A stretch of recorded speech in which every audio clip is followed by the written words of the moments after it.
O sea, es la realidad, o sea, te avientas 20 minutos o una hora de tu vida.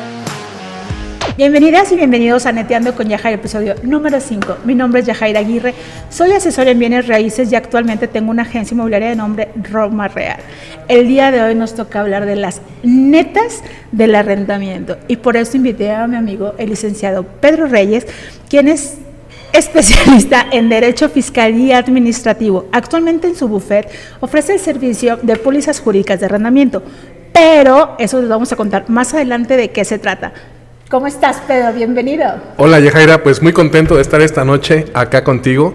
Le vamos a tratar de disipar todas las dudas que tengan sobre el arrendamiento, tanto para inquilinos, propietarios y pues bueno, con un plus también para todas las inmobiliarias de acá del estado. Sí, gracias.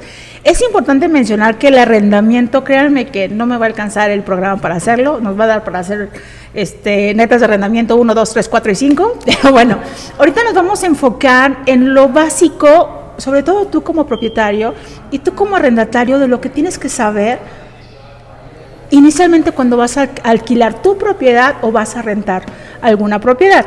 Sí, les platico que conocí a Pedro hace 2 años en un seminario, en un diplomado que hice donde me certifiqué como comercializador de bienes inmuebles, y a él le tocó darnos el módulo de arrendamiento, en el cual profesionalmente cuando salí del curso dije, no vuelvo a rentar en mi vida, ¿no? Después de todo lo que nos dijo. Pero bueno, mi estimado, pero ¿por qué eres abogado? O sea, ¿siempre quisiste ser abogado o qué onda? O sea, Ok, te comento, hay algo muy particular. La verdad es que técnicamente yo iba a ser ingeniero industrial. Okay. Estuve un año cursando la carrera de ingeniería. Sin embargo, pues bueno, la vida me llevó fuera de esas aulas llenas de matemáticas, llenas de maestros duros, difíciles, y me llevó, en cambio, a estudiar Derecho, una profesión que amo, una profesión que me apasiona y que me he estado especializando día a día con maestrías, con cursos, etcétera, para brindar siempre la mejor atención y el mejor servicio a todos nuestros clientes. Qué bueno. Le digo, yo mándame tu presentación. Cuando vi su currículum dije, no, compadre, o sea, no me va a dar el programa para terminar de poder terminar con esto. Pero bueno, ahorita vamos a hablar de un tema con referente a la documentación. Entonces les quiero platicar una anécdota que vi en Facebook. Una colega inmobiliaria en uno de tantos grupos publicó una propiedad en el cual ella, muy mona, pues ponía el precio, la ubicación y hasta abajo de la información colocaba los requisitos. Cuando yo vi los requisitos, eran los requisitos realmente básicos que pedimos. Bueno, se la comieron viva. Sí. O sea, se la comieron viva. Fueron como que más de 150 comentarios aproximadamente, y entre ellos yo creo que el 80% eran comentarios muy negativos. Entre ellos, considero que es por desinformación. Cuando mucha gente comenta algo, no considero que haya sido por buena onda, ¿no? O porque, sepan, no que no sepan mucho, sino que ignoran el por qué se piden tantas cosas. Y le decían, no, es que donde yo rento nomás me pidieron mi INE. No, ¿ustedes quiénes son para poderme pedir mis comprobantes de ingresos? No, que mi privacidad, ¿en dónde queda? Entonces, sí, muchos colegas obviamente también salieron a defenderla y dijeron, oye, pues cuando tengas tu casa y me la quieras dar a rentar, lo primero que vas a querer es estar protegido, ¿no? Pero a ver, ¿por qué chingos pedimos tantos documentos, mi estimado Pedro? Esa es una excelente pregunta. La verdad que todo arrendamiento inicia con la solicitud de documentos. Es el pilar de la esencia del arrendamiento. Se piden los documentos, tantos documentos, para darle certeza al propietario de un buen arrendamiento. Sabemos que el arrendamiento por sí mismo es de riesgo, o sea, nada te garantiza que no vas a tener algún problema. Más con este tema de hoy en día de la pandemia, nos ha enseñado de que aún así, teniendo el mejor perfil de cliente, es un riesgo. Hay gente que se vio sin empleo, que se vio reducida en sus gastos, en sus salarios, etcétera. Y se les fue bien, ¿eh? Entonces, se afecta el arrendamiento. Entonces, ¿cómo podemos tratar de evitar un poquito? Pues bueno, con un buen perfilamiento del cliente. Y es ahí donde empieza este tema de la solicitud de documentos. Hay documentos que son esenciales, documentos básicos. El primero, la identificación. Okay. Que la persona que va a llegar a arrendar sea la que se ostenta, ¿verdad? Que no vaya a presentar ahí alguna identificación falsa, porque también se ha dado el caso. O ¿sí? De que son personas que muestran identificaciones, pasaportes falsos. Entonces habría que checarlo en el portal del INE, que la credencial coincida Exacto, con... validar su INE. Es Ay, correcto, es muy que coincida sencillo con la hacerlo. persona. Posteriormente a esto, pues bueno, el tema de los ingresos, que también es algo interesante. Hay una regla que habla del 3-1, sin embargo, nosotros siempre les sugerimos que vayan un poquito más allá, ¿sí? En la investigación que se realiza, nosotros vemos el cliente, si una casa, por decir, de 10,000 pesos y gana 40,000 pesos, pues bueno, tendríamos que analizar de esos 40,000 pesos cuál es su monto de gasto. Exacto. Es decir, si tiene 2 hijos, si paga alguna pensión alimenticia, si tiene algún crédito de auto, si tiene algún crédito en alguna tienda departamental, todo este análisis nos va a dar pauta para saber si realmente tiene capacidad de pago. Entonces, sí es importante.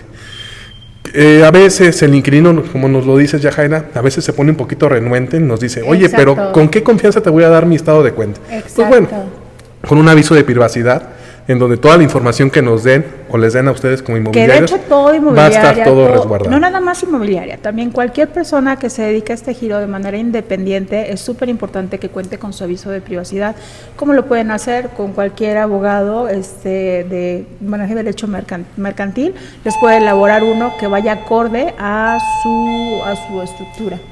Es correcto. Una vez que tenemos este segundo paso, que es los estados de cuenta, nos metemos un poquito a analizar la situación personal, legal, fiscal de la persona, Okay. pues también para darnos cuenta de cuál es su modo de vivir. Okay. Tenemos temas muy importantes hoy en día que son un boom, como el tema de lavado de dinero, como el tema de extinción de dominio, en donde tenemos que ser muy cautelosos. Técnicamente no lo podemos evitar, les insisto, es un tema de riesgo. A veces tenemos perfiles muy buenos, pero no sabemos qué hay detrás de ellos. Tenemos empresarios, tenemos, pues bueno, ya lamentablemente yo siempre les digo en los cursos que damos, que la delincuencia organizada ya no es aquella que conocíamos en los años 90, en los 2000, ¿no? Como la película aquella muy famosa del infierno, ¿no? Que llegaba el cochiloco con el Ben y todo eso. Ya sabías, ¿no? Ahorita sí Ya no, ya va un poquito más allá, los tiempos han cambiado. Hasta profesionales, digo, también. Es correcto, sí. El perfil cambia mucho. Y es por eso que tenemos que tener la certeza de todos estos documentos. Okay. Son los documentos esenciales, Yajaira, insisto, identificación, comprobante de ingresos y la investigación que realicemos. Y los comprobantes de ingresos de la empresa también, la carta laboral es para revisar también que sea una persona, solventamente y sobre todo estable, ¿no? También es importante ver en cuánto tiempo tiene estabilidad en su... Ese es un excelente comentario, Yajaira. Hay ocasiones en que nos muestran cartas laborales. Tenemos que checar que la empresa esté constituida, que exista. Exacto. Generalmente ahorita ya con las reformas fiscales de 2020, 2021, ya todos los recibos vienen timbrados, vienen con un código QR. Entonces, la tecnología nos ha permitido que sea muy sencillo verificar estos documentos. Basta con que lo escaneemos con nuestro teléfono y nos va a direccionar directamente a la página del SAT con los montos exactos del salario de la persona. Si no coinciden, es evidente que es falso. Yo tengo una curiosidad, que digo, por ejemplo, la CUR, pues yo la CUR la puedo sacar de la UNE, pero sí me ha tocado ver, cada quien trabajamos de manera diferente. Tú y yo hemos hecho algún tipo de policy de arrendamiento con él ya desde hace 2 años aproximadamente. Pero te piden CURP, RFC. Realmente sí, ahí sí ya es un poquito innecesario. Digo, es que te piden eso, ajá. Sí, como también el tema de los avales, ¿no? El aval con propiedad, etcétera. Exacto. Que ya entraríamos también en temas ya de realmente si lo vamos a necesitar o no. Okay. Sabemos que un aval con propiedad está muy arraigado en varias partes de la República Mexicana. Sin embargo, para que eso nos funcione a nosotros como abogados, técnicamente lo tendríamos que trabar, tendríamos que mandar un aviso al registro público. De hecho, se tiene que hacer, eso es lo que se tiene que hacer. Para que la propiedad realmente nos sirva Exacto. de fondo en el arrendamiento. Pero eso se hace desde antes. Desde antes. O sea, desde antes de elaborar el contrato de arrendamiento, tendríamos que mandar ese aviso al registro público para que la propiedad quede trabada. Y sobre todo que la propiedad esté libre de gravamen. Es correcto. Para que se pueda llegar a hacer algo. Así es, ¿no? para poder garantizar al final el tema de pagos de rentas vencidas, etcétera, cualquier tipo de incumplimiento que el inmueble sirva de garantía. Lamentablemente, pues bueno, se hace yo creo que muy poco, pero pues bueno, no está de más. Al final, si llegara a existir algún tipo de problema, nosotros como abogados, pues sí nos sirve saber si existe algún bien inmueble que pueda garantizar algún tipo de sobre pago. todo eso. Ahora, ¿qué pasa también? Porque también te digo, cada colega, cada quien trabajamos de manera diferente. Yo ahí sí tengo un punto de vista que posiblemente capaz espero que no me vayan a linchar, que muchos también te pueden llegar, no, yo te pido el buró de crédito, pero honestamente siento que el buró de crédito no te dice, o sea, te dice que es solvente, pero tú sabes que también ha habido mucha gente que el buró de crédito, por cosas que luego con tarjetas que ni les llegan, los llegan a meter. Es correcto. Y se te puede ir un excelente inquilino. Así es. Yo creo que el buró no es determinante. Al final, insisto, ahorita el tema de la pandemia, yo creo que más de uno de nuestros espectadores nos le ha pasado que se ha atrasado en algún pago de una tarjeta, y eso no significa que sea un mal pagador. Entonces hay circunstancias, a veces, por ejemplo, a mí en lo personal les voy a contar una neta. Yo me peleé horrible desde hace años con Nextel y no les pagué. Honestamente no les pagué. Es que sí se pasaron. Entonces, pues bueno, me metieron al buró, tuvimos que hacer un procedimiento, etcétera, etcétera. Y por 400 pesos te entregan todo tu... Y pasa con Nextel, pasó con Usacell, pasó con Telcel. Y hay compañías en donde por alguna fricción sales peleado y ya se hacen buró. Entonces... O simplemente no tanto que te salgas, sino que tú piensas que ya... Porque luego te dan incluso hasta tus cartas de que ya liquidaste. Y no te quitan. Y no te quitan. Y no es porque sean... O sea, no es tanto luego la empresa. Lamentablemente también es la persona que se hace cargo. Y luego, espérate, pagas y no te sacan. O sea, pagas y tienes que meter la aclaración y es que no me ha llegado el pago. Claro. O sea, ese es otro detalle. Y ya con el buró ya se te cierran muchas puertas. Sí, entonces, así es. Te digo, no es determinante, Yajaira. Nosotros nos enfocamos en esos 3 ejes. Ok, está padre. Tengo 2 preguntas. Anteriormente hice una historia que iba a notificar que iba a tener un neteando con mi amigo Pedro, y abrimos preguntas y realmente pues todas venían enfocadas en lo mismo. Uno de ellos te pregunta, ¿qué hacer para protegernos de inquilinos que no pagan? Pero ya que lo tienes a ver.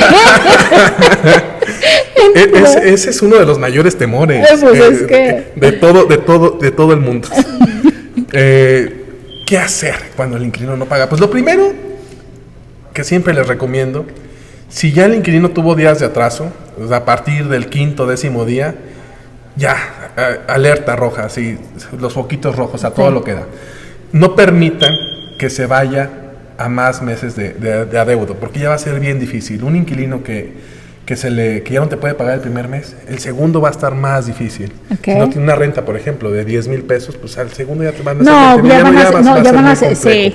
Ya tuve una situación complicada. La pregunta también es un poco ahí con algunas curvitas, porque no lo puedes evitar. O sea, no hay una forma de evitarlo. ¿Sí?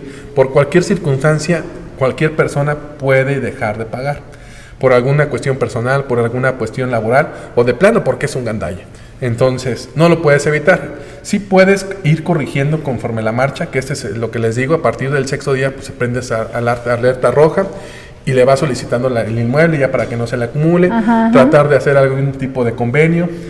Y por ejemplo, ahora con el tema de pandemia, insisto, desde un principio, no acumulen rentas vencidas, porque va a ser muy, muy difícil, y lo único que va a ocasionar es que hagamos un juicio de desahucio, de desalojo. Pero digo, y bien te va que te entreguen la casa. Sí. Porque también entrar en juicio, eso es otro tema muy largo y muy extenso, que es lo que se tiene que... Y sobre todo, que sepas, que sepas mediar. Digo, si hay una cosa que a veces, no es que yo sea, perdón por la palabra, pero es que sea agua de taruga, sino que si algo he aprendido, y se lo aprendí mucho a una anterior jefa, era que ella luego le daba mucho coraje a X persona, pero tenía que cobrarle. Yeah. Y yo la veía, fue de hecho una de mis maestras, y yo la veía, y cuando hablaba con ellos, la hablaba tan linda, ay, hola, ¿cómo estás? No sé qué, Y aunque le colgara y inventara, ¿no? Mentara madres. Claro. Entonces, de ella yo dije, qué hipócrita, pero no es que sea hipócrita, fue una manera muy política de manejar la situación, ¿sí? De que la gente la concientice, bueno, cuando la gente tiene problemas, porque cuando son gandallas es gandalla, sí, ¿no? Aunque le hables como le hables. Y ya cuando te encuentras un perfil que es gandalla, o sea, así le hables bonito, ¿no? Sí. No te va a pagar. No te va a pagar. Y te das cuenta, al final nosotros pues bueno, nos dedicamos al sector de arrendamientos. Hay gente que la verdad tiene una facilidad tremenda para envolverte y contarte sus problemas, que si se peleó con la esposa y que si se durmió en el sillón y por eso no paga, cuando me quieren agarrar de psicóloga, huyo. Sí. Huyo. Ya nos tocó un principito. Claro. Ya nos tocó claro. Entonces, pero bueno, al final lo que dices, Yajaira, es muy importante. O sea, siempre tratar. Nosotros tenemos un precepto en derecho que más vale un mal arreglo que un buen pleito. Entonces, a veces es mejor hacer un convenio, terminar anticipadamente un contrato de arrendamiento y evitar que eso se vuelva en un problema y en un decrecimiento para el propietario. Al final, si nos vamos a un juicio de desahucio, pues bueno, estamos hablando de en promedio 2 a 6 meses, si no mal nos va. Y son 6 meses que el propietario va a dejar de adquirir su renta. Entonces, no sabemos si es una inversión, si es para el día a día, pero al final es un bien inmueble que es del propietario y lo debemos respetar y lo debemos de proteger siempre. Y fíjate que pasa algo muy curioso, digo, independientemente de echarnos flores a las inmobiliarias, pero sí he visto que muchos propietarios, muchos arrendadores, cuando hacen el trato directo con el inquilino, digo, si es un abogado, pues chingón, ya sabe que tiene que poner en su cláusula, ¿no? Pero cuando no es abogado, cuando es su casita de inversión, le dicen, les da buena espina porque se dejan guiar por la buena espina, no saben hacer una buena investigación, se la rentan, son a los que más complicado y peor les va cuando la rentan directamente a una persona porque se venden fácilmente. Sí. Yo siempre le digo a mis clientes 2 cosas, y de verdad se los digo. Hay 2 cosas que ni los abogados ni su servidora podemos hacer. No hacemos perfil psicológico, es imposible. Y una cosa que no sabemos si la persona va a ser aseada o no va a ser aseada, porque te pueden llegar a un mendigo carrazo súper pulcro y te pueden entregar la propiedad, que ni el mendigo depósito te alcanza. Que de hecho es una de las netas que ahorita quiero preguntarle, que vamos a hablar. Ahora, me pregunta otro, ¿qué hacer en caso de que un inquilino no te pague y no se salga? Porque es casi lo mismo, pero como que es muy específica la pregunta. ¿Qué hacer en caso de que tu inquilino no te pague y no se salga? Ok, preguntas sencillas, lo que dije hace un momento. 1, inmediatamente después, en los primeros 15 días, alerta roja, hacer un convenio de pago. Si no cumple, pues bueno, solicitarle el inmueble. Si no cumple con esta parte, nos vamos inmediatamente al juicio de desahucio. Que también hay otra parte ahí que ahorita que entramos también desde el año pasado, me parece que fue la ley del año pasado que fue aprobada, que es un tema largo, que llego con mi juicio y lo primero que me van a pedir, ¿qué va a hacer, compadre? El tema de los FDIs, todo esto da para una conferencia completa. Lo voy a comentar rápidamente, si me lo permites, para darle un poquito de tranquilidad a todos tus espectadores. Bueno, sí fue una reforma que salió hace un par de años. No, de hecho fue el año pasado, en junio o julio, por ahí me parece que fue. Sí, se promulgó, se mandó la iniciativa, etcétera, pero afortunadamente o desafortunadamente por temas de pandemia, ningún estado de la República la ha implementado.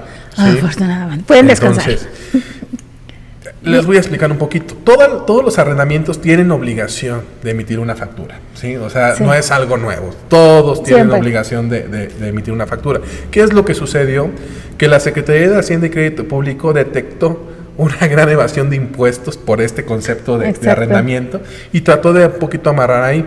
Anteriormente, lo hizo en temas mercantiles, ahora lo hace en temas de arrendamiento, pero no se alarmen, todavía no está implementado en los estados de la República, momentáneamente va a suceder, pero también ante esas circunstancias, hay formas de que todos ustedes estén protegidos, hacer una deducción ciega, que también muchos no lo saben, pero al final no es tan alarmante. Por una renta de 10,000 pesos se pagan alrededor de 300 pesos de impuestos. Entonces, no es tan alarmante, simplemente hay que tener la información adecuada en sus manos.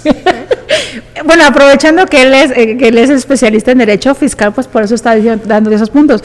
Pero sí es importante que si eres arrendador, la neta sí tienes que entrarle. O sea, tarde o temprano vas a tener que entrarle a pagar impuestos como todos. Se tienen que hacer. Ahora, vamos a hablar de una neta real. Que esa... Tu mirada ya me da un poco de miedo. Esas netas reales son las que más... Ay, no, es que esa neta pasa. Y pasa más frecuente muchas veces de lo que quisiéramos.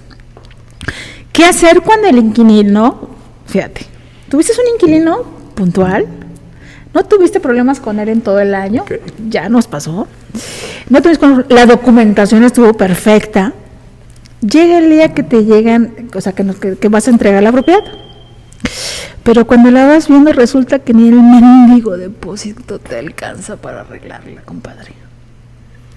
Lo tomamos como, ¿ese es el riesgo?